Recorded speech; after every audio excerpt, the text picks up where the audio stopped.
Hey man, I'm not gonna lie to you. There was a time in my life when love didn't feel good. It felt like tension, like walking on emotional eggshells, like waiting for a text that never came, checking my phone every few minutes, obsessing over what I said, overanalyzing every little tone shift in her voice. I used to call it being in love, but the truth? It was anxious attachment. It wasn't love. It was fear dressed up as romance. And it controlled me, until one day, I snapped. I couldn't live like that anymore.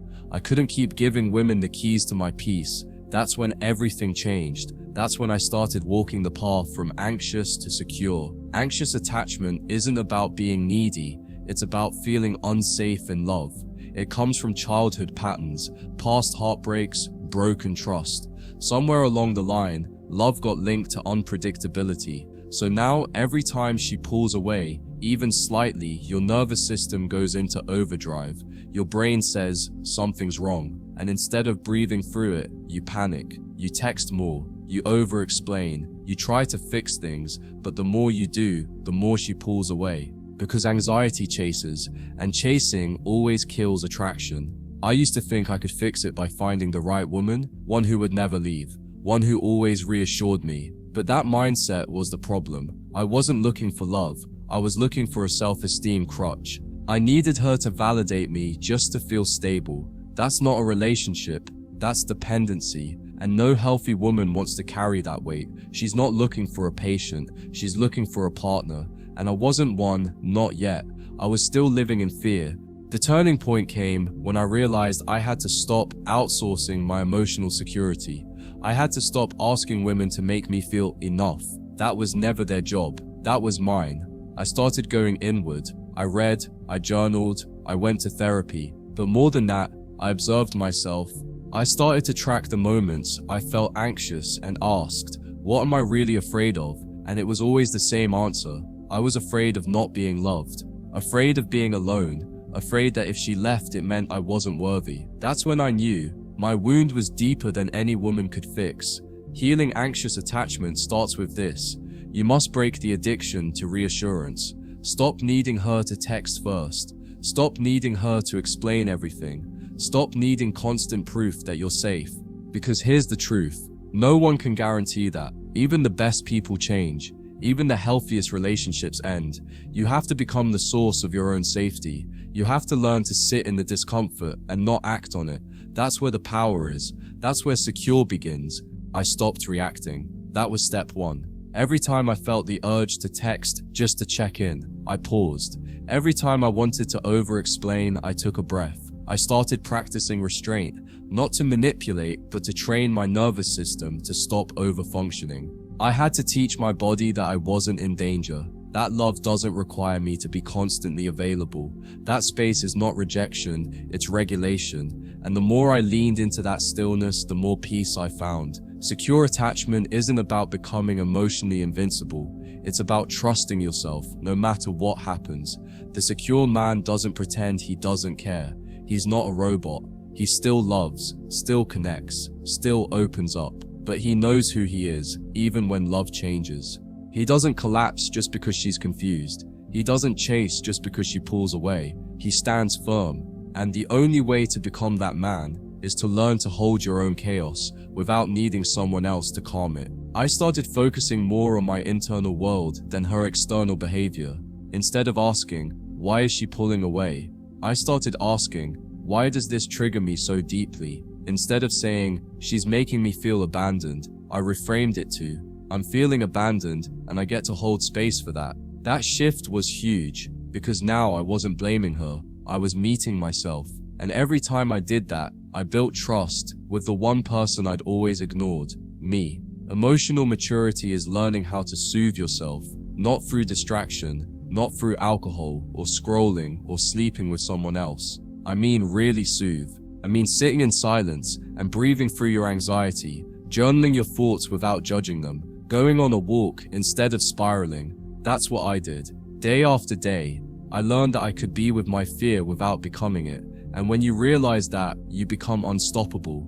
I also stopped idealizing women. Anxious men often put women on pedestals. She's different. She's perfect. She's all I've ever wanted. But that's just your attachment wound talking. You're not in love with her. You're in love with the fantasy of being chosen. Once I stopped projecting perfection onto women, I could actually see them, flaws and all. And from that place, I stopped being so afraid of losing them because I no longer believed that she was the source of my happiness. I had to learn to enjoy space, not fear it. When she didn't text back, I used that silence to reconnect with myself.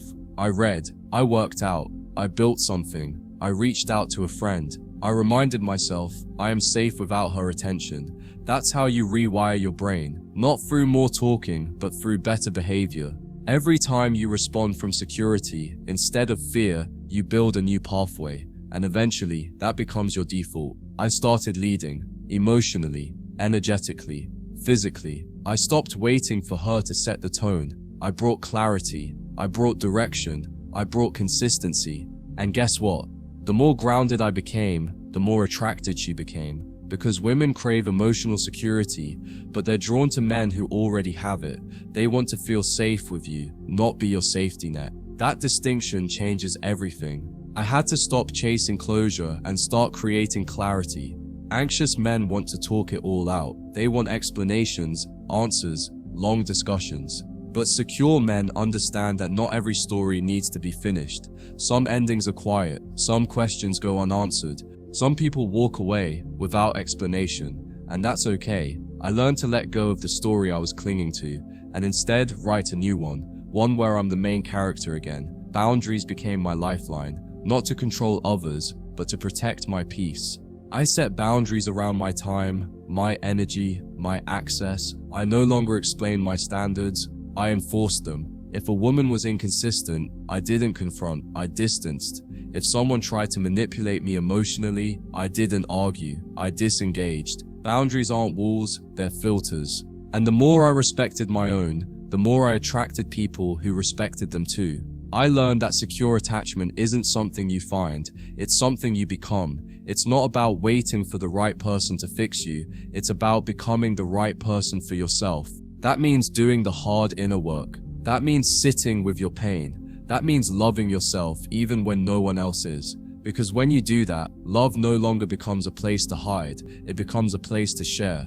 The biggest shift came when I stopped performing in relationships. I used to think I had to be perfect, never angry, never distant, never too much, never too little. I walked on invisible wires, trying to stay in her good graces. But that performance was exhausting. It made me resentful, it made me fake, and ironically, it made me less attractive. Secure attachment taught me that the right woman won't run when you set boundaries. She won't leave when you say no. She won't punish you for having your own life. And once I trusted that, I stopped editing myself to be lovable. I also stopped confusing intensity with intimacy.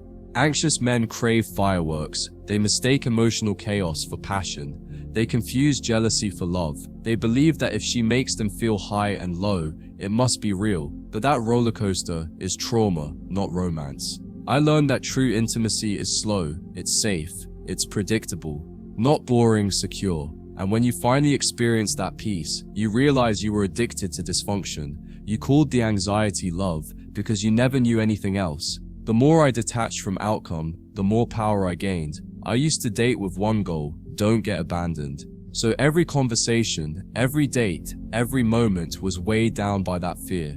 I was too afraid to lose her to ever enjoy her. But once I became secure in myself, I let go of that need. If she liked me, great. If not, I moved on. I stopped holding on to people who were already letting go.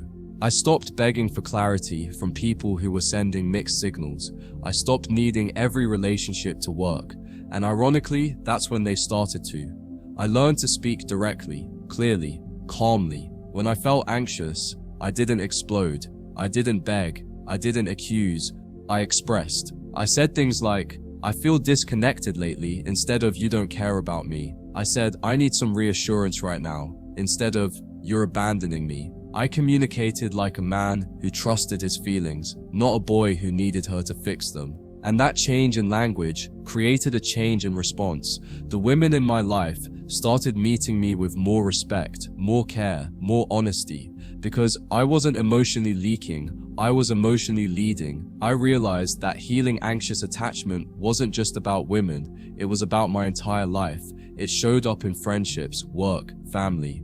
I wanted approval everywhere. I wanted validation from everyone, and that first kept me small. But once I started healing it at the root, once I stopped asking the world to clap for me, I became free. I built a life based on values, not validation. I stopped explaining my decisions. I started owning them, and that shift didn't just make me a better partner, it made me a stronger man. The truth is, you can't control when your old triggers show up, but you can control how you respond to them. Even now, years into the journey, my anxiety still whispers. She's pulling away. She's bored. Something's wrong. But now, I don't listen blindly. I pause. I breathe. I remind myself. I've survived worse. I'm okay now. I no longer treat my anxiety like a command. I treat it like a visitor, and with time, its voice has gotten quieter. That's the real win. Not becoming emotionless, but becoming unmoved by the wrong emotions. I also had to forgive myself for the overtexting, for the emotional breakdowns, for the begging, for the sleepless nights, for becoming someone I didn't recognize. I had to stop shaming the anxious version of me and start loving him because he was doing his best with the tools he had. He wasn't weak, he was wounded. And when I forgave that version of myself, I stopped carrying his story into every new connection. I finally gave myself permission to begin again. Now, I date from a place of abundance, not scarcity. I don't need her to like me. I don't need her to reply right away. I don't need her to be perfect. I'm not chasing fireworks. I'm building a fire, one that burns slow, one that lasts. And because I'm full on my own, I can actually receive love without clutching it. I can enjoy connection without depending on it. I can walk away from disrespect without falling apart. That's what secure feels like. And trust me, it's a feeling worth fighting for. The man I used to be thought love was something to earn. The man I am now knows love is something to allow. You don't beg for it. You don't perform for it. You don't shrink for it. You become so aligned with who you are that love either fits or it doesn't. And if it doesn't, you don't chase. You don't fix. You don't obsess. You simply let go with peace. Not because you don't care, but because you care about yourself too much to hold on to what hurts you. So if you're still caught in anxious attachment, if you're still obsessing, overthinking, panicking over every shift, hear me on this, you're not broken. You're just wired for survival in a world that taught you love is unstable, but that wiring can be changed. Slowly, patiently, with intention. And when it does, everything shifts. You stop chasing, you start receiving, you stop clinging, you start creating, you stop fearing abandonment, and you start choosing peace. And when that day comes, brother, you'll look back at the man you were and say, damn, he fought hard to become me. And that fight, it'll be the greatest act of self-love you've ever done.